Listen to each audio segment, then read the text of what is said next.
Hello प्यारे बच्चों, कैसे हैं आप सब। मैं Sunil Gupta GRV inter college rot से आप लोगों की ऑनलाइन केमिस्ट्री क्लास को लेकर उपस्थित हूं। बच्चों, कोरोना के समय में आप लोगों को घर पर रहकर ही पढ़ाई करनी है और इसके लिए आपको समय समय पर मैं बताता रहता हूं कि आपको अपने स्मार्टफोन में आरोग्य सेतु ऐप, आयुष कवच ऐप और चिकित्सा सेतु ऐप को डाउनलोड करके समय समय पर अपडेट करते रहना है। इससे क्या होगा कि कोरोना की लेटेस्ट जानकारी हमको प्राप्त होती रहेगी और हम अपने घर पर ही रहकर सुरक्षित बने रहेंगे।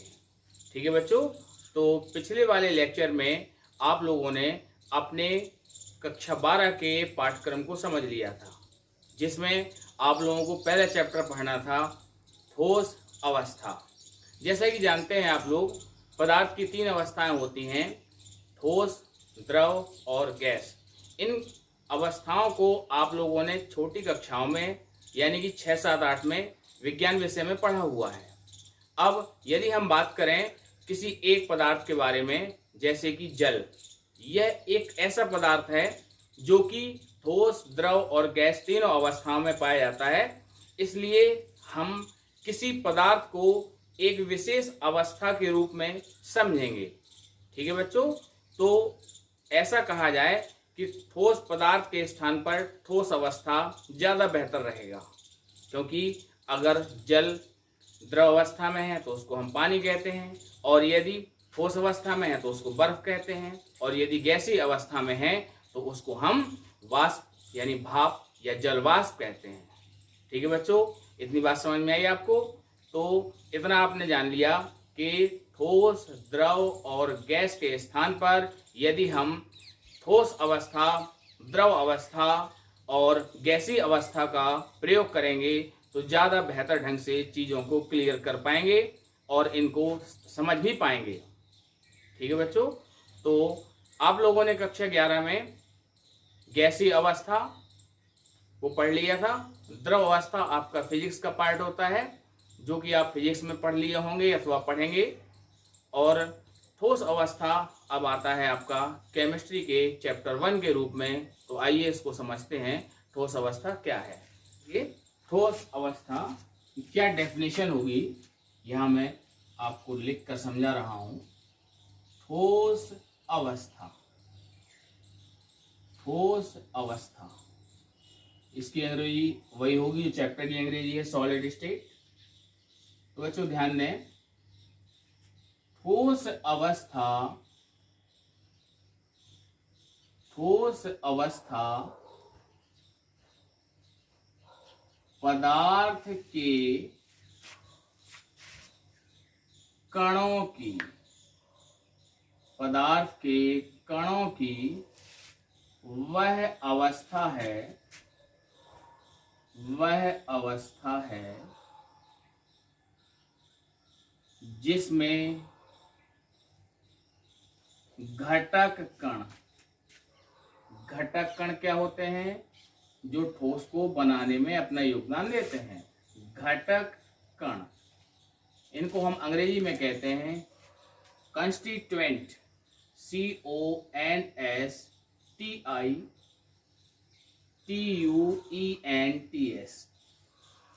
constituents, particles, PARTICLES, घटक कण। और बच्चों जान लीजिए, ये 3 हो सकते हैं। जैसे कि आप लोग पहले से जानते हैं, जो कण होते हैं वह 3 होते हैं, परमाणु, अणु या आयन। अब आयन में 2 कैटेगरी हो जाएंगी, पॉजिटिव भी होंगे और नेगेटिव भी होंगे। तो किसी ठोस में अगर पॉजिटिव है तो उसके साथ नेगेटिव जरूर होंगे, तभी वह ठोस विद्युतीय उदासीन हो पाएगा। तो बच्चों समझिए, यहाँ पर ठोस अवस्था पदार्थ के कणों की वह अवस्था है जिसमें घटक कण आपस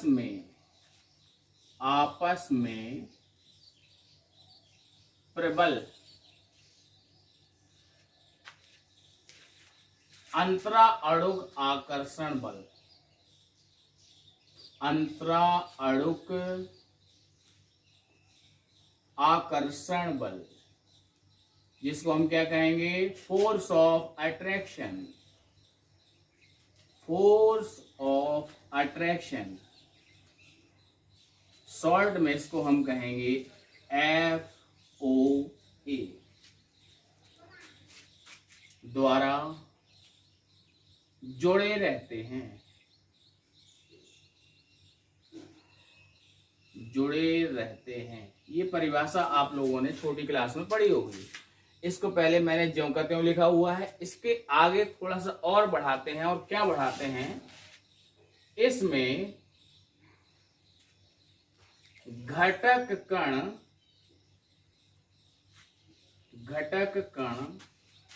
परस्पर, परस्पर का मतलब होता है आपस में, परस्पर संवृत संकुलित।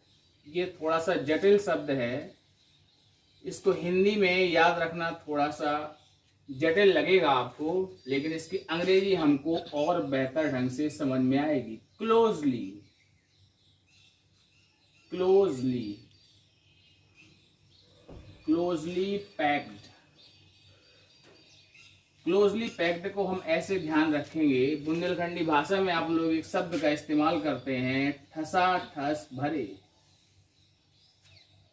जब हम कभी किसी बस या छोटे क्रूजर में यात्रा करते हैं तो आप देखते होंगे कि सवारियां बहुत ज्यादा भर जाती हैं, तो वो अपने स्थान पर केवल हिल डुल सकती हैं जब चलती है गाड़ी। उसी तरह से ये शब्द है ठसाठस भरे, इसका मतलब है क्लोजली पैक्ड, यानी कि संवृत संकुलित रहते हैं, संवृत संकुलित रहते हैं। और केवल अपनी माध्य स्थिति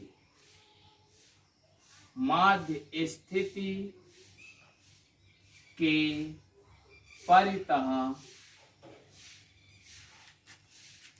दोलन, इसी को लिख देता हूं मैं कंपन, ही कर सकते हैं, कर सकते हैं। ठीक है बच्चों, तो ये आपकी परिभाषा हुई ठोस अवस्था की, जिसमें शुरुआत की लाइनें आप लोग पढ़ चुके हैं अपने जूनियर क्लासेस में। और यहाँ पर जो नई बात आपने पढ़ी है वह क्या है कि इसमें घटक कण परस्पर संवृत संकुलित, संवृत संकुलित यानी क्लोजली पैक्ड अर्थात ठसाठस भरे रहते हैं, और केवल अपनी माध्य स्थिति के परितः यानी चारों ओर ऊपर नीचे बाएं दाएं आगे पीछे दोलन या कंपन ही कर सकते हैं। ध्यान रखिए बच्चों, गति नहीं कर सकते। क्लियर हुआ इतना? तो ये ठोस अवस्था की डेफिनेशन हुई। अब हम आगे बात करेंगे ठोस अवस्था में कौन कौन से गुण होते हैं। तो देखिए बच्चों, अगली हेडिंग होगी हमारी ठोस अवस्था। ठोस अवस्था, ठोस अवस्था हम किस किस लिए लिख रहे हैं, तो वो होता है ठोस। इसको कोष्टक में भी लिख लेते हैं हम। आप ऐसा समझें कि ठोस को हम क्या लिख रहे हैं, ठोस अवस्था। तो ठोस अवस्था की विशेषताएं, विशेषताएं, और इसी को हम कहते हैं गुण या लक्षण। ठीक है बच्चों, ठोस अवस्था की विशेषताएं यानी गुण या लक्षण, अंग्रेजी में इसी को प्रॉपर्टी कहा जाता है। तो देखिए बच्चों, ठोस अवस्था में, ठोस अवस्था कोष्टक में फिर से लिख देते हैं हम यहां ठोस में। कहने का मतलब क्या हुआ, ठोस अवस्था में या ठोस में। अब देखिए कौन कौन सी क्वालिटी आएंगी, यहां पर हम क्रम से इनको एक एक करके पढ़ते हैं। तो पहले देखिए पदार्थ का द्रव्यमान, द्रव्यमान का मतलब क्या हुआ, मास। आयतन, आयतन का मतलब वॉल्यूम। व आकार, आकार यानी साइज। निश्चित रहता है, निश्चित रहता है। अब देखिए, अगर हम इन बातों को समझें तो ये निश्चित कैसे रहता है, क्योंकि घटक कण जो है ठसाठस भरे रहते हैं, समृद्ध संकुलित रहते हैं, यानी कि फिक्स रहते हैं, वो गति नहीं करते। इस वजह से ठोस अवस्था में आकार निश्चित रहेगा, आयतन निश्चित रहेगा और द्रव्यमान भी निश्चित रहेगा। आगे हम लिख भी सकते हैं इस बात को, क्योंकि घटक कण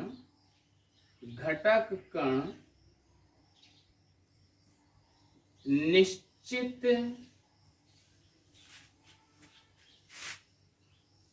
अवस्था, और वो कौन सी अवस्था कहलाएगी, समृद्ध संकुलित में रहते हैं। ठीक है बच्चों, तो ये पहला पॉइंट क्लियर हुआ आपको। हाँ तो बच्चों अब देखिए दूसरा पॉइंट, इसमें घटक कणों, और ध्यान रखिए बच्चों, घटक कणों का मतलब होगा परमाणु, अणु अथवा आयन के बीच की दूरी। घटक कणों के बीच की दूरी अत्यंत कम, जिसको हम कह सकते हैं लघु, या इसी को निश्चित भी कहा जा सकता है, निश्चित, तथा फोर्स ऑफ अट्रैक्शन, मैंने सीधे लिख दिया FOA, अत्यंत प्रबल होता है,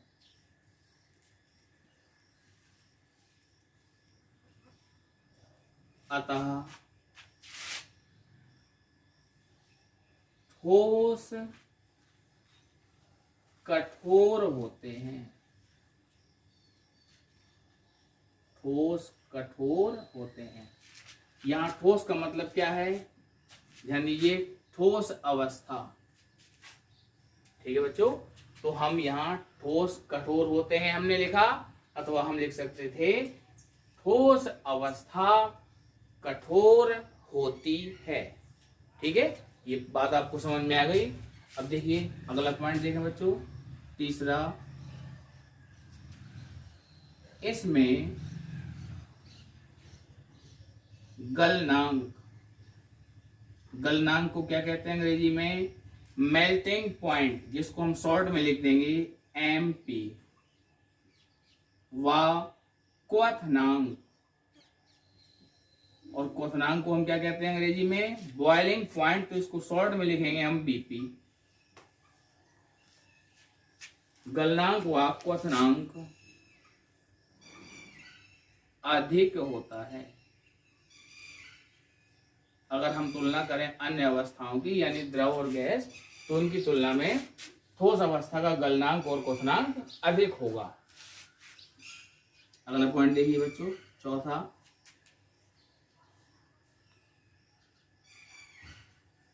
इसकी विसरण दर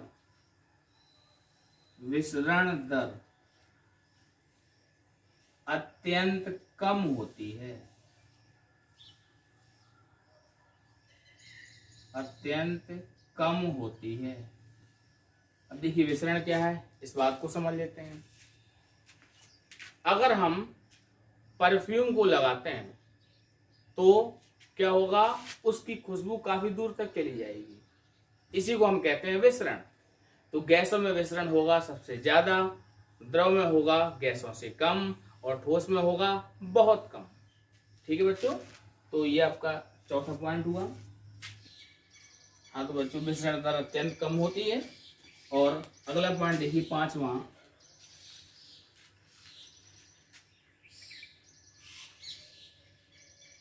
इसकी संपीड्यता, संपीड्यता जिसको हम कहते हैं कंप्रेसिबिलिटी, COMPRESSIBILITY,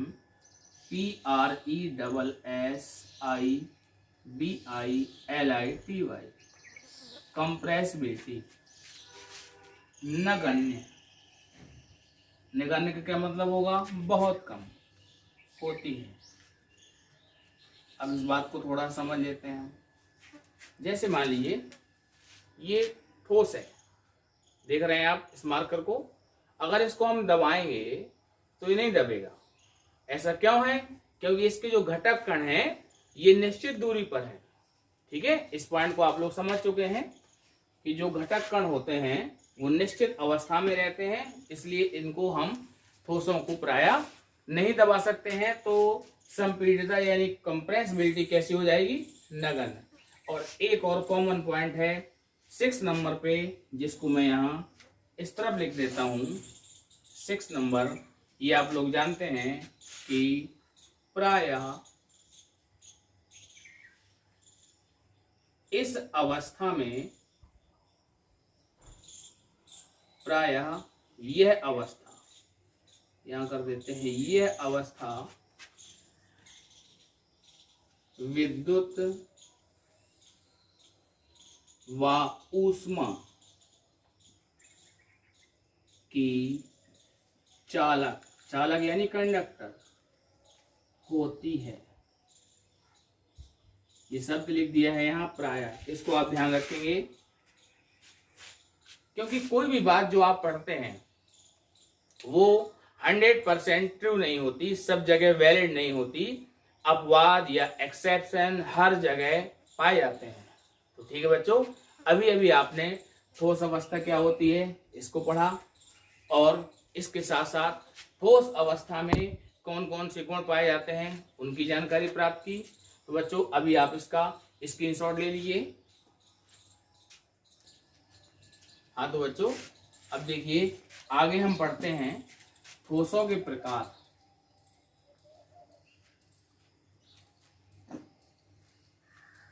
ठोस के प्रकार, तो ध्यान दें बच्चों, ठोस 2 प्रकार के होते हैं। कितने प्रकार के होते हैं, 2 प्रकार के। ठीक, और इनका हम तुलनात्मक अध्ययन करेंगे। ये हेडिंग काफी महत्वपूर्ण है, जिसको हमें इस चैप्टर में ध्यान रखना है। यहां से आपको समझ में आएगा कि किन ठोसों को हमको पढ़ना है और किन को यहीं पर स्टॉप कर देना है। तो देखिए बच्चों 2 प्रकार हैं, तो यहाँ हम क्रम से एक एक को समझते हैं, तुलनात्मक अध्ययन भी करेंगे इनका। देखिए पहला है, नंबर 1 में लिख देता हूं यहाँ, क्रिस्टलीय, क्रिस्टलीय ठोस, या इसी को कहा जाता है शुद्ध ठोस।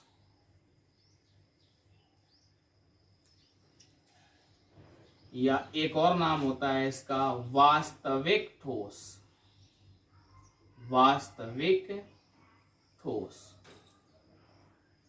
अंग्रेजी में हम कहेंगे इसको क्रिस्टलाइन, CRYSTALLINE, क्रिस्टलाइन सॉलिड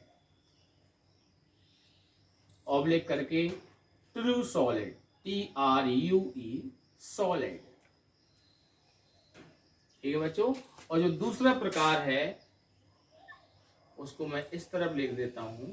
इसके बहुत सारे नाम हैं।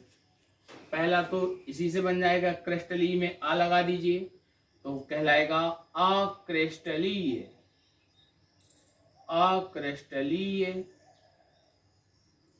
ठोस, जिसकी अंग्रेजी क्या हो जाएगी, non crystalline, CRYSTALLINE STALLINE, non crystalline solid. आप लोग समझ पा रहे होंगे कि जब हम आ जोड़ते हैं तो अंग्रेजी में नॉन जोड़ दिया जाता है या करके। इसका नाम होता है दूसरा आभासी।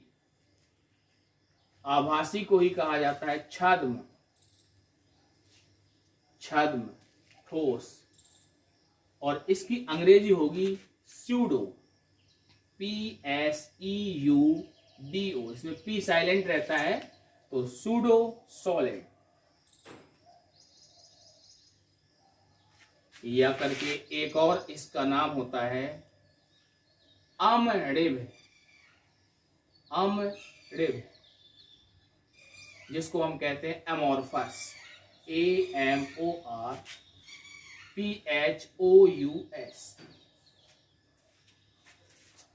ठीक है बच्चों, तो आपने समझ लिया क्रिस्टली और अक्रिस्टली दो रूपों में ठोस पाए जाएंगे। अब जो क्रिस्टली रूप है उसको हम शुद्ध ठोस कहेंगे।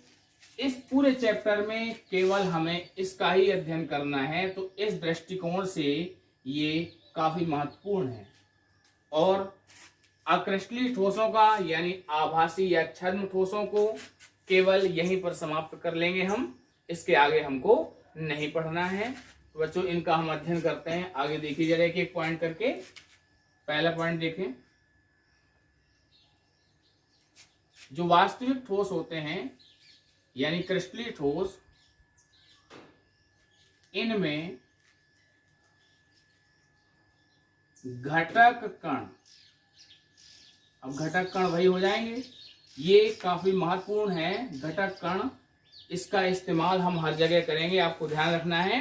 घटक कण जब भी आपसे कहा जाए तो इसका मतलब क्या होगा, परमाणु अणु अथवा आयन, कॉन्स्टिट्यूएंट पार्टिकल यही होते हैं। तो घटक कण दीर्घ परास मतलब लॉन्ग रेंज, लॉन्ग रेंज व्यवस्था में नियमित क्रम में व्यवस्थित रहते हैं, व्यवस्थित रहते हैं। ठीक है बच्चों, ये बात आपको ध्यान रखनी है कि जो क्रिस्टली ठोस होंगे उसमें घटक कण दीर्घ परास व्यवस्था में, यानी कि लंबी दूरी तक देखेंगे हम तो वो नियमित क्रम में व्यवस्थित रहेंगे।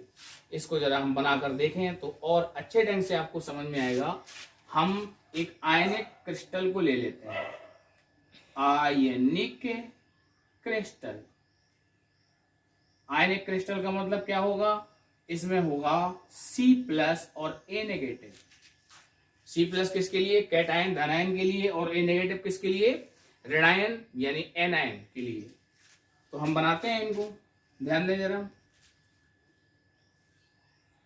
प्लस माइनस, फिर प्लस आ गया, फिर इधर माइनस आ गया, फिर प्लस आ गया, फिर ये माइनस आ गया। देखिए हमने प्लस से स्टार्ट किया था बनाना और कहां पर आ गए, माइनस पे। तो इसका मतलब है कि इस लाइन में सारे हमारे व्यवस्थित हैं, संतुलित हैं और विद्युतीय उदासीन भी हैं। अब इसी तरह से आगे हम एंड सो ऑन कर सकते हैं, लगातार यही क्रम मिलेगा। अब दूसरी लाइन बनाते हैं, जरा उसको देखिए आप। तो प्लस के नीचे अब क्या बना देंगे हम, माइनस बना दिया हमने।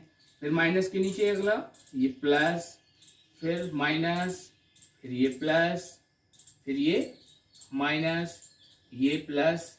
इसी प्रकार से लगातार हम चाहें तो बना सकते हैं। एक और लाइन यहाँ हम बना लेते हैं जो कि हमें आगे अगले वाले पॉइंट में हेल्प करेगी।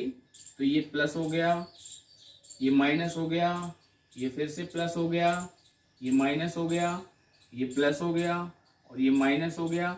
लगातार इसी तरह से हम आगे बना सकते हैं। तो इसके लिए हमने डैश डैश करके एंड सो ऑन यहाँ पर लिख दिया। इस प्रकार की व्यवस्था रहेगी किसमें, क्रिस्टली ठोस में। हमने यहाँ आयनिक क्रिस्टल बनाया। क्रिस्टल का क्या मतलब होगा, क्रिस्टल का मतलब होगा ठोस। ध्यान दें बच्चों, यहां मैं लिख देता हूं क्रिस्टल ऑब्लिक ठोस। क्यों ऐसा है? क्योंकि क्रिस्टलीय ठोस ही शुद्ध ठोस होते हैं। तो हमको ध्यान रखना है कि क्रिस्टल शब्द लिखा हो या ठोस लिखा हो, इसका मतलब है शुद्ध ठोस। तो इस प्रकार व्यवस्था पाई जाएगी किसमें? क्रिस्टलीय ठोस में, वास्तविक ठोस में या शुद्ध ठोस में। जबकि इस तरफ हम देखें अक्रिस्टलीय ठोस में क्या होगा? इसमें पहला पॉइंट बनेगा हमारा, इसमें घटक कण अनियमित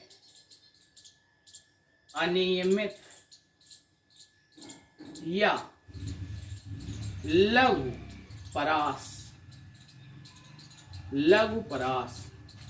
इसको हम क्या कहेंगे? शॉर्ट रेंज में व्यवस्थित, शॉर्ट रेंज में नियमित शब्द और लिख लेते हैं आगे, नियमित रूप से व्यवस्थित होते हैं। देखिए एक तो डिफरेंस ये हो जाएगा कि वास्तविक ठोस में दीर्घ परास व्यवस्था मिलेगी और छद्म ठोस में लघु परास व्यवस्था हमको प्राप्त हो जाएगी। अब इसको भी हम बनाते हैं, लेकिन ध्यान रखिए अब पॉजिटिव नेगेटिव वाला आयनिक क्रिस्टल तो इसमें आएगा नहीं, तो इसके लिए हम दूसरा कोई उदाहरण ले लेते हैं। इसमें आते हैं आपके कांच, प्लास्टिक, रबर, तो जिनमें कोई आवेश तो रहता नहीं है सामान्यतः, तो हम यहाँ इस प्रकार से बना लेते हैं। मान लीजिए एक कण है, इस प्रकार से बनाया, फिर दूसरा हमने अंदर इसके डॉटेड लाइन डाल दी, दूसरा कण हो गया। इसके बाद फिर हमने ऐसे खाली बना दिया, फिर भरा हुआ बना दिया, फिर खाली बना दिया, फिर भरा हुआ बना दिया। बस केवल यहीं तक मिलेगा हमको नियमित क्रम, बहुत छोटी सी रेंज में मिलेगा। इसके बाद कोई क्रम नहीं मिलना है, चाहे आप जैसे बनाते चले जाइए, कोई दिक्कत नहीं। दो खाली बना दो, फिर इसके बाद भरा बना दो, फिर जैसा आपका मन कहे वैसा आप बनाते चले जाइए, कोई दिक्कत नहीं है। एक लाइन और इसकी हम बना लेते हैं, तो ये भरा हुआ, भरा हुआ, खाली, भरा हुआ, भरा हुआ, खाली, भरा हुआ, भरा हुआ, खाली, खाली, खाली, फिर भरा हुआ। यहाँ कैसे भी बना देते हैं। तो यहाँ हम देखेंगे कि केवल ये शॉर्ट रेंज में, यहाँ लिख देता हूं मैं लघु परास, ये कहलाएगा लघु परास व्यवस्था, लघु परास व्यवस्था। और ये हमारी कहलाएगी यहाँ दीर्घ परास, शुरू से लेकर लास्ट तक बिल्कुल नियमित है, तो इसको हम कहेंगे दीर्घ परास व्यवस्था। ठीक है बच्चों, तो ये डिफरेंस क्लियर हुआ आपको? ठीक है। अब इसके बाद क्या हो गया? सारा कुछ अनियमित हो गया, तो हमको यहाँ ऐसा लग रहा है कि आगे जाने पर क्या हो गया, जैसे खिचड़ी बन जाती है ना, पता ही नहीं चलता है कौन सी चीज कहाँ है, जैसे एक समान सब कुछ दिखता है। ठीक, तो इस वजह से ये हमको खिचड़ी की तरह दिखेगा, यानी हमें कणों की कोई नियमित क्रम नहीं मिलेगा, कोई भी कण कहीं पर भी हो सकता है। तो इस आधार पर अगर हम देखें तो यहाँ सब कुछ एक समान नजर आएगा अमोर्फस में, जबकि क्रिस्टलीय ठोस में एक नियमित क्रम है। तो अब देखिए अगला पॉइंट इसी से निकल कर आएगा, और वो क्या होगा? अगर हम विभिन्न दिशाओं में देखें तो क्रम देखिए क्या मिल रहा है। यहाँ एक डायरेक्शन ये बना लेते हैं हम,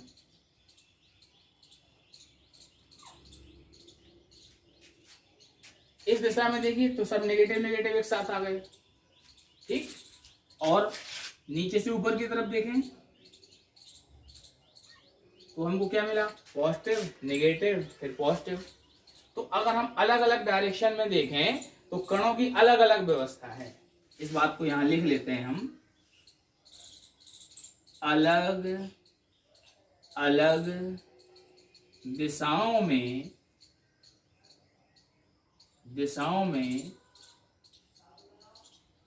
कणों की भिन्न व्यवस्था, इसी को हम कहते हैं विषमदैशिक।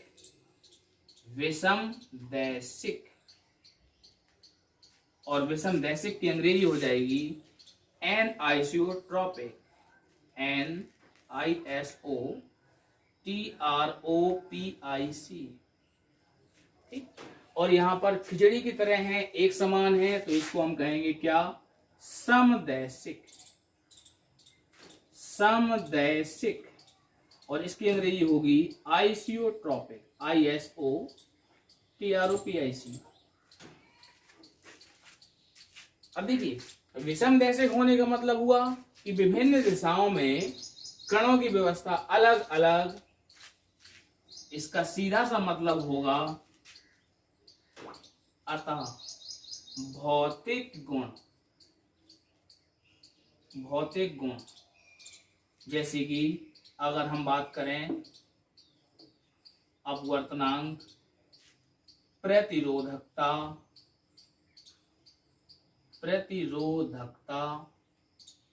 ये भिन्न भिन्न होगी।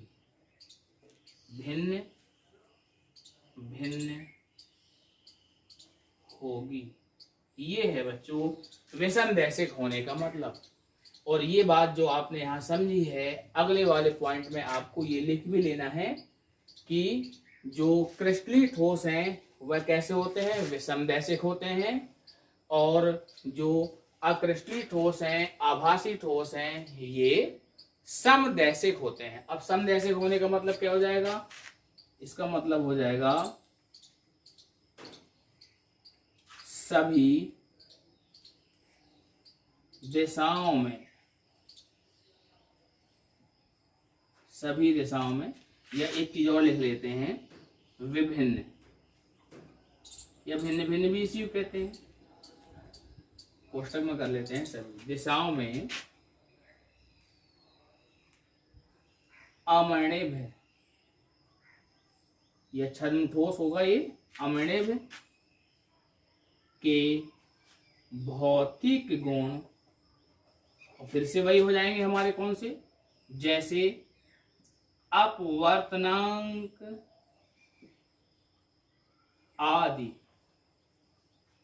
समान होंगे। ठीक है बच्चों, तो अंतर के लिए ये वाला पॉइंट बेहद महत्वपूर्ण है, इसको हम ध्यान रखेंगे, एग्जाम में ये आ भी सकता है। क्रिस्टलीय ठोस विषमदैशिक होते हैं और अक्रिस्टलीय ठोस समदैशिक होते हैं। क्लियर हो बच्चों? आपको इसमें कोई कंफ्यूजन नहीं रखना है। जैसे अमोर्फस को आप एनआइसोट्रॉपिक, दोनों ए से ए मिल रहा है, ऐसे नहीं याद कर लेना बेटा, नहीं तो परेशानी हो जाएगी, आपको कंफ्यूजन क्रिएट हो जाएगा। इसलिए इस पॉइंट को मैंने बहुत विस्तार पूर्वक समझाया है आपको कि विषमदैशिक होने का मतलब क्या है कि विभिन्न दिशाओं में कणों की व्यवस्था अलग अलग। देख पा रहे हैं आप, यहाँ हमको तिरछा जा रहे हैं तो सब नेगेटिव एक साइड मिल गए, और ऊपर की तरफ जा रहे हैं तो प्लस माइनस प्लस अलग अलग प्रकार के मिल रहे हैं। जबकि यहाँ पर तो कोई क्रम है ही नहीं, तो सब एक समान लगेगा, खिचड़ी की तरह दिखाई देंगे ये। और इस वजह से ये जो अमोर्फस हैं उनमें समदैशिकता पाई जाएगी, यानी कि जो भौतिक गुण होंगे वह सभी दिशाओं में एक समान होंगे। जबकि क्रिस्टलीय ठोस में भौतिक गुण ये अलग अलग दिशाओं में अलग अलग होंगे, तो ये हो जाएगा विषमदैशिक। ठीक है बच्चों, तो अभी आप इसका स्क्रीनशॉट ले लीजिए। हाँ तो बच्चों देखिए, दूसरा पॉइंट अंतर के रूप में अभी अभी आपने समझा, क्रिस्टलीय ठोस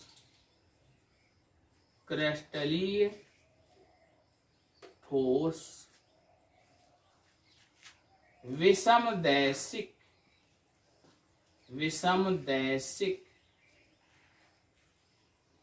एनिसोट्रॉपिक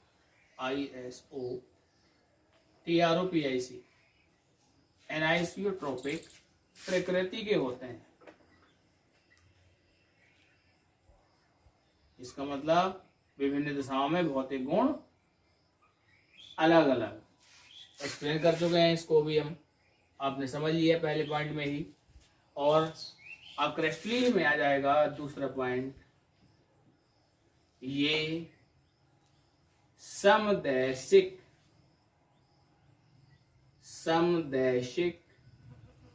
आइसोट्रोपिक, ISOTROPIC प्रकृति के होते हैं।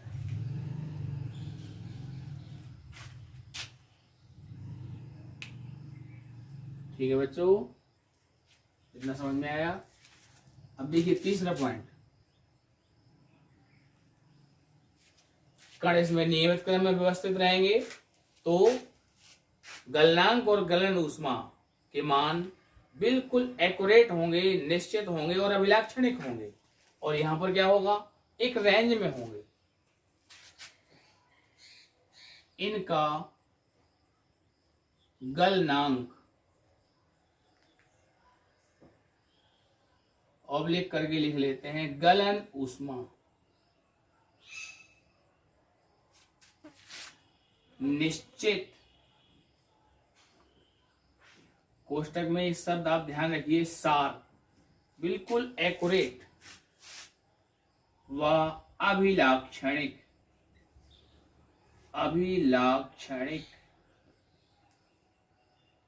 होती है। अभिलाक्षणिक का मतलब, जैसे मान लीजिए अगर हम बात करें लोहे के लिए, तो चाहे लोहा किसी भी रूप में क्यों ना हो, उसका गलनांक सेम होगा। आप लोग इतना तो जानते हैं कि बर्फ का गलनांक कितना होता है, 0 डिग्री सी। चाहे जहां पर भी बर्फ आप प्राप्त करें, भाई मार्केट से खरीद के लाएं, घर पे जमाएं, कुछ भी करें, उसका गलनांक 0 डिग्री सी ही होगा, बर्फ है यदि तो। ठीक, तो बिल्कुल शार्प होगा। और इस तरफ देखते हैं तीसरा पॉइंट, इनका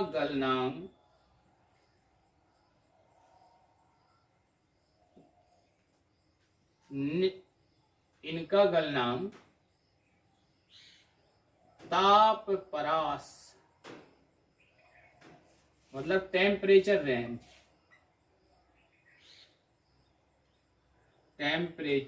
रेंज में होता है। इसलिए गलन ऊष्मा अनिश्चित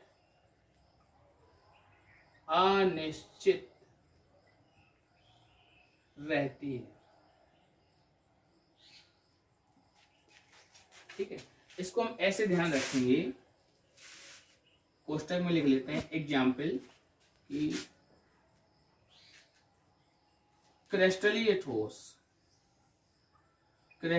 ठोस का MP melting point 120 degree C है। मतलब वो हमेशा 120 पर ही, कोई ऐसा एक क्रिस्टलीय ठोस मान लें हम, उसका 120 है तो 120 ही रहेगा हमेशा, कभी बदलेगा नहीं वो। और इस तरफ देखें, इसमें आता है प्लास्टिक आपका, तो इसका जो रेंज ताप परास होगा, यानी कि मेल्टिंग पॉइंट MP, वो रहेगा 100 से शुरू हो जाएगा और ये 200 तक जाके पूरी तरह से पिघलेगा।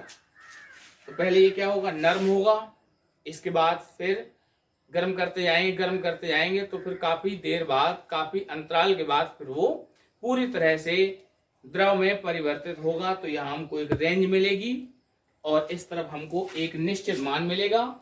तो ये इसमें अंतर रहेगा और इस रेंज के कारण इन्हें सांचों में ढाला जा सकता है, सांचों में ढाला जा सकता है। तो जो प्लास्टिक होते हैं, कांच होते हैं, उनको निर्माण के दौरान हम सांचों में ढाल के बनाते हैं और एक बार बन जाने के बाद जब हम इनको गर्म करके पिघलाएंगे तो ये पहले नरम हो जाएंगे, तो इनको हम दोबारा भी सांचों में ढाल सकते हैं। ठीक है बच्चों, तो ये तीसरा पॉइंट आपने क्लियर किया। नेक्स्ट पॉइंट देखिए, चौथा पॉइंट और अंतिम पॉइंट है, काटने पर ये दो नियमित भागों में कट जाते हैं। तो इसको हम कहते हैं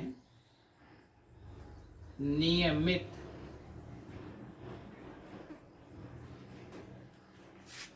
विदलन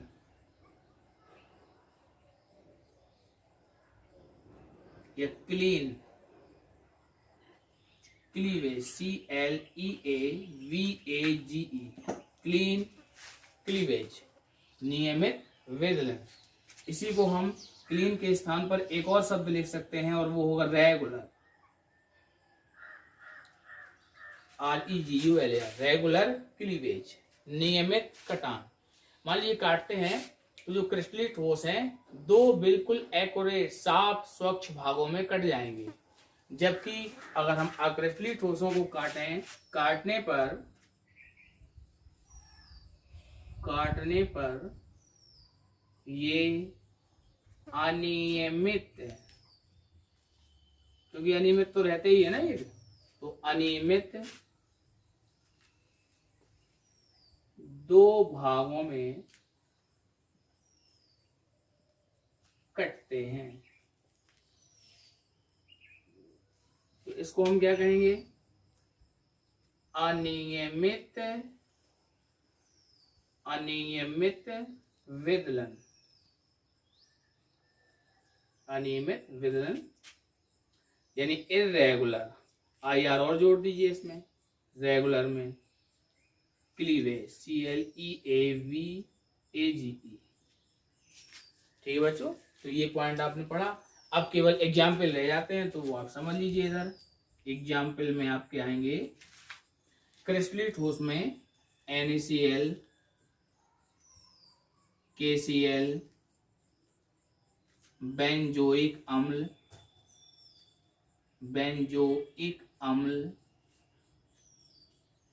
KNO3, पोटेशियम नाइट्रेट इसको हम कहते हैं, नेफ्थेलीन,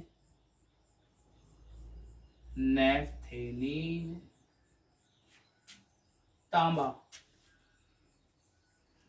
यानी कॉपर, Cu आदि। और इस तरफ उदाहरण में आपके हो जाएंगे रबर, प्लास्टिक,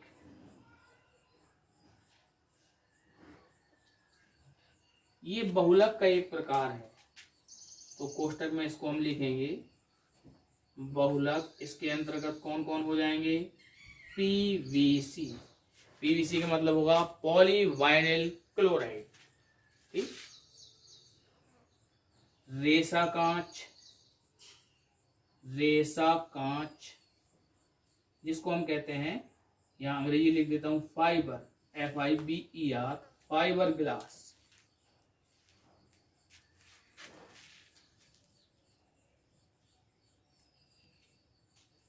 यूरेथिन, ये पूरा एक शब्द है जिसको मैं यहीं पर लिख देता हूं, आप लोग ध्यान रखें बच्चों, पॉलीयूरेथिन, ठीक है। और भी इसके उदाहरण होते हैं, सेलोफेन, टेफ्लॉन, ये सभी बहुलक हैं, ठीक। तो ये सभी क्या हो जाएंगे, एमॉर्फस हो जाएंगे, व कांच, ग्लास, ठीक है। अब ये कांच जो है सुपर कूल्ड लिक्विड होता है, तो इस वजह से इन अक्रिस्टली ठोसों के लिए एक और नाम हमको मिल गया, यहां पर हम लिख लेते हैं वहीं या करके, अति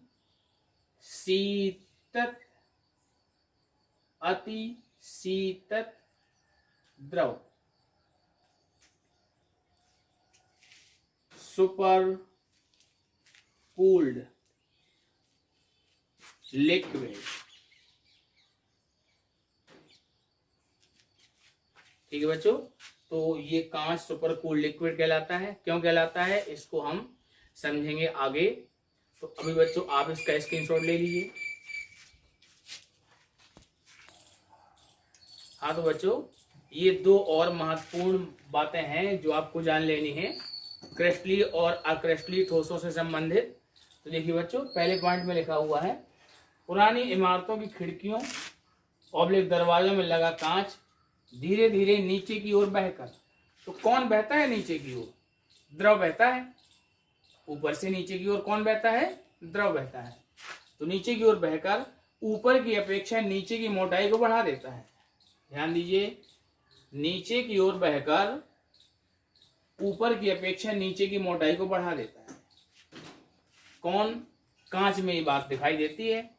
मान लीजिए कोई बिल्डिंग बनी हुई है, 20-25 साल के बाद अगर हम ये 5-10 साल के बाद भी देखें तो उसमें जो कांच लगा होगा खिड़कियों दरवाजों में, उसमें ऊपर वो पतला हो जाएगा और नीचे कैसा हो जाएगा? मोटा हो जाएगा। तो ये जो गुण है ये द्रव में पाया जाता है, इसलिए हम कांच को अति शीतल यानी सुपर कूल्ड लिक्विड कहते हैं। दो शब्द मैंने यहाँ लिख दिए आपको, सुपर कूल्ड लिक्विड कांच माना जाता है अथवा कहा जाता है, दोनों ही बातें हैं। और ये प्रश्न के रूप में आपको एग्जाम में आ भी सकता है बच्चों। और दूसरा पॉइंट देखिए, अक्रिस्टलीय ठोस मतलब कांच के प्रकार के जैसा। अक्रिस्टलीय ठोस जैसे कांच को हम गर्म करें तो किसी ताप पर वह क्रिस्टलीय हो जाता है। क्रिस्टलीय हो जाता है। कौन? अक्रिस्टलीय ठोस किस में बदल जाता है? क्रिस्टलीय में। गर्म करने पर ऐसा हो सकता है, ये घटना कभी कभार देखने को मिलती है। तो इस वजह से ये जो क्रिस्टलीकरण हुआ है, मतलब अक्रिस्टलीय ठोस के क्रिस्टलीय ठोस में बदलने की वजह से प्राचीन इमारतों में कांच की जो वस्तुएं हैं रंगहीन रहने के बजाय दूधिया मतलब दूध जैसी कलर की दिखाई यानी सफेद कलर की हमको दिखाई देती हैं। तो बच्चों ये दो और पॉइंट हैं जिनको आप लोग अपनी कॉपी में नोट करेंगे। तो मैं उम्मीद करता हूं कि आज के इस लेक्चर में आपको जितना पढ़ाया गया है उसका आप लोग नोट बना लेंगे और उस नोट से आप अपनी पढ़ाई को प्रारंभ करेंगे। बोर्ड एग्जाम की तैयारी के लिए आप लोगों को इसी तरह से ऑनलाइन क्लास की वीडियो लगातार मिलते रहेंगे। तो बच्चों मैं उम्मीद करता हूं कि आप लोग अपने साथ पढ़ने वाले अन्य छात्रों को भी इस ऑनलाइन क्लासेस के बारे में बताएंगे ताकि घर में रहते हुए सभी छात्रों का अधिक से अधिक लाभ हो सके। धन्यवाद बच्चों।